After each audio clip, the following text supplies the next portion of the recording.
Hello and welcome to the show. I'm Nikki Eisenhower, life coach and psychotherapist. This is Emotional Badass, where Moxie meets mindful. On today's episode, we're discussing healing and high-functioning people.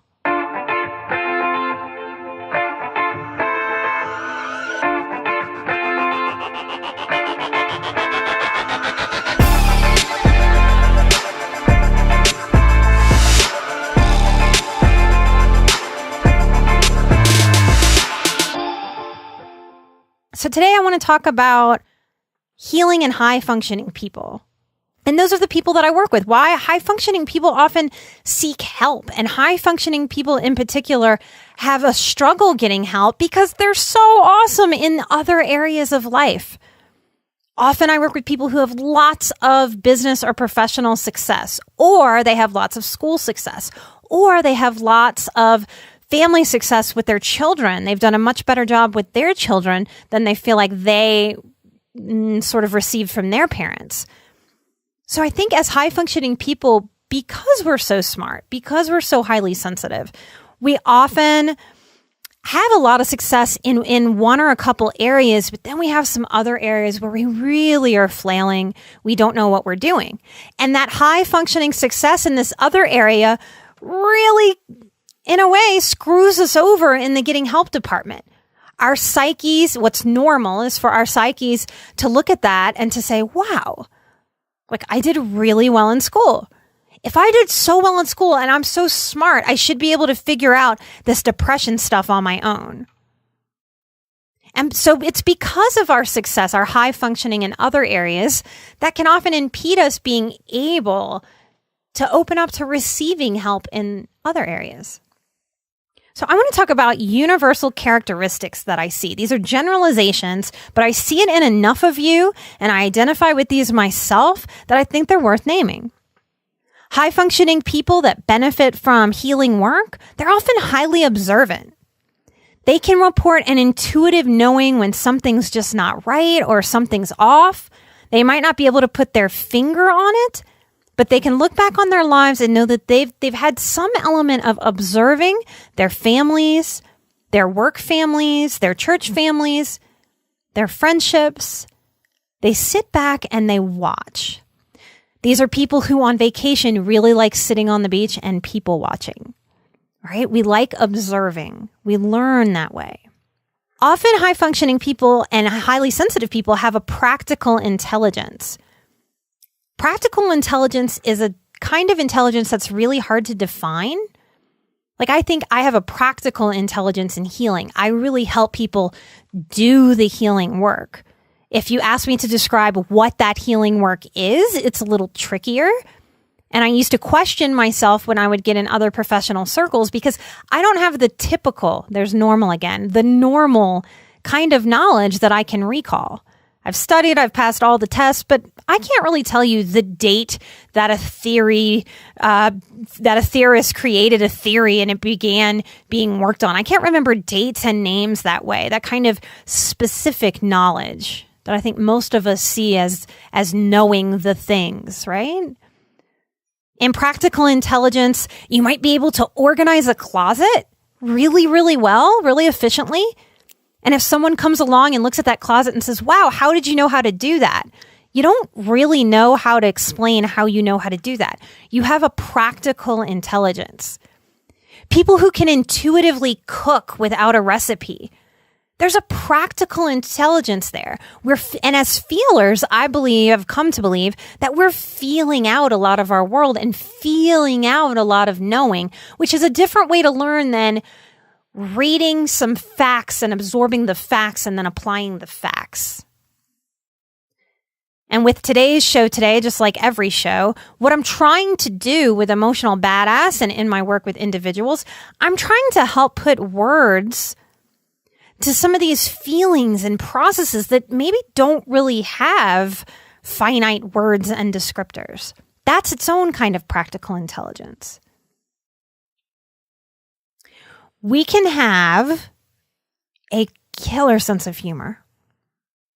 Now, if we have abuse or neglect in our histories, that sense of humor can be darker than the average person. Why? What I've come to believe is that our psyche, if we're abused or neglected, is pushed to some dark corners. Corners we wouldn't have gone to, we wouldn't have explored in our own right. But that's part of what abuse does. It's one of those strange side effects you don't ever really hear anybody name or talk about. It's why a lot of my clients like working with me. I think for the first time they can see and maybe value their sense of humor and really see it as an asset and a healing force. But it's true. Our sense of humors can be darker or stranger. High-functioning people who have dysfunctional backgrounds often excel at school. So I'm a believer that a lot of the professionals out there, of course, the other therapist, why else would we get called into this field if we weren't figuring ourselves out first and then wanting to give back and help other people in the world? But I think a lot of us go into school and there's a simplicity there if home life was chaotic or stressful. You tell me to study these things in a spelling class, I spell, I study, I spell, I get a good grade. That teacher looks at me and smiles and writes A+ on my paper. There's a simplicity there that's really, really motivating for highly sensitive people. And I think it takes a highly sensitive person and creates a high-functioning person. Because where we might have a lot of struggle in our home life, or maybe fitting in at church or fitting in socially, whatever our struggle is as a highly sensitive person growing up, I think we can exhale when something is very simple and we can do it. And that motivates us to keep doing it. So I think a lot of us go very far in school. We don't just get through high school. We tend to get one degree, often a master's degree, if not going forward for a PhD. And I think it's something a lot of us have in common and don't realize that we have it in common. What's tragic to me is that we think that we have to mask that high functionality and be high functioning in every single area of our lives.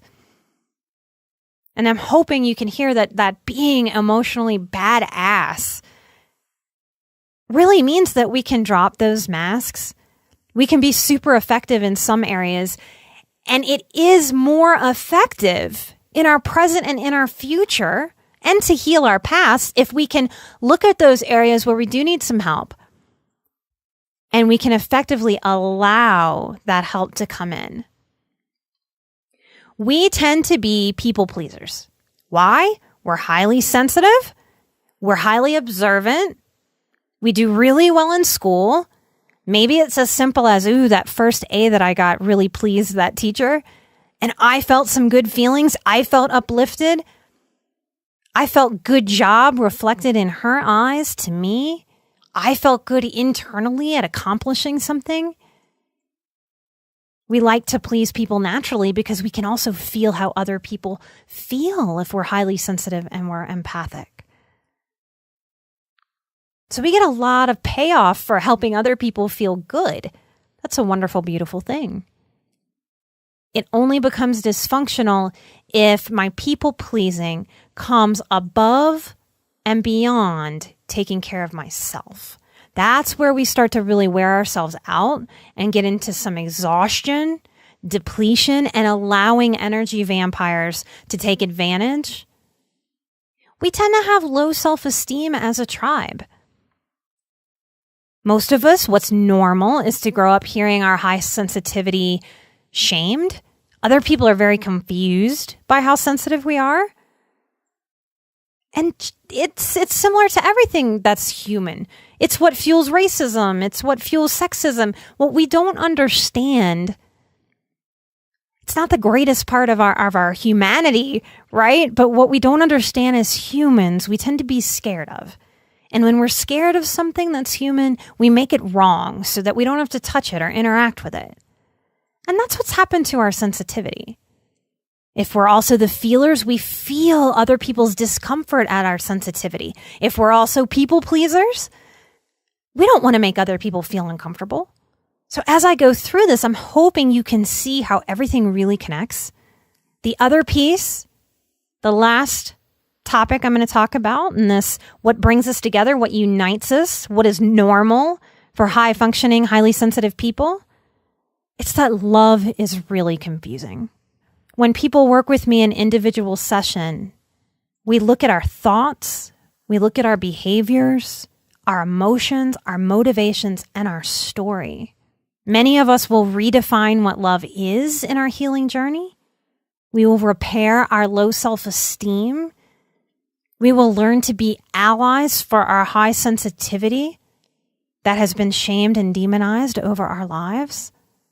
We will learn self-acceptance and how to please ourselves so that we're no longer drained by energy vampires, so that we can please more people and have more bandwidth to show up for the people that are positive in our lives. It actually leads to more of an ability to people please when we put ourselves first.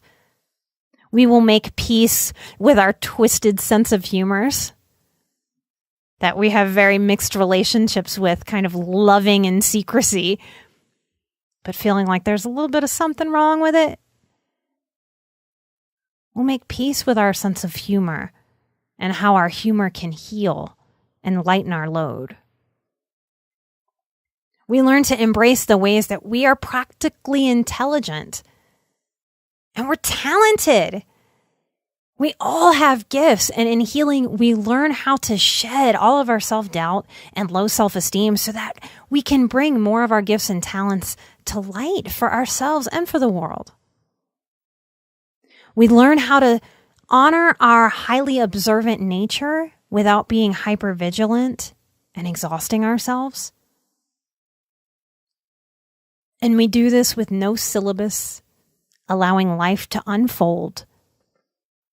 And we learn to be present right where we are. Thank you for listening today, highly functioning, highly sensitive person. I appreciate the healing that you're opening up to in your own life. And I love and appreciate the butterfly effect of that in your world and the bigger world at large. Thank you for sharing the show. Thank you for growing with me as I grow into this role and have some shows that I put out that I really love and I'm proud of, and others that make me nervous. If you'd like to support the show, the best way you can do so is by getting on iTunes and giving us a 5-star review. That's everything in the podcasting world. It's what puts us in front of more people to help grow the show, to help get out there.